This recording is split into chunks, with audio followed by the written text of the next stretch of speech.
The legend of Cincinnatus, the man with absolute power who chose to give it up. His son Casso was using gangs to disrupt the law-passing process within Rome, not wanting the plebeians to gain more power, since the plebeians wanted the code of law to be published, so all could understand the law, which would make the rich a lot weaker. He was brought to the capital to face charges. Casso fled rather than face the people. He was sentenced to death while not showing up to the trial. Casso was to die, and his father subjected to huge fines, making him sell most of his land and quit being involved in the politics of Rome. He went to personally work a small farm. With one of the consuls, the two leaders of Rome, surrounded by enemies, the Senate began to get worried and announced a dictator.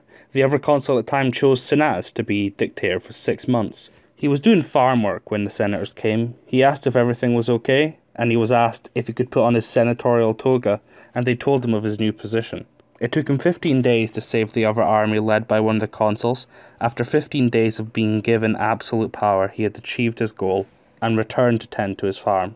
With a pretender trying to become king of Rome with the help of the plebeians, Cincinnatus was once again announced dictator for the second time. It took him 21 days to resolve the issue, and he gave up his absolute power straight away and returned to his farm once again. This was a popular legend for the Romans, and some people still know of it today. A man that gave up power as soon as it wasn't needed, didn't use his power to help himself or raise his standing, he returned to his normal life. It was a legend Romans looked up to. People argue over the truth of it. The farming part probably isn't true, but at least one of the dictatorships did happen. Since this wasn't uncommon in Rome, dictators were put into power in dangerous times and gave up their power.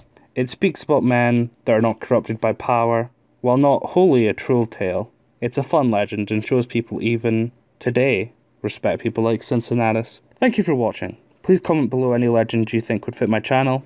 Carpe Noctem. Related trivia, the US city of Cincinnati is named after Cincinnatus because of the virtues he represented. You can even see a statue of him in the city with his plough right next to him.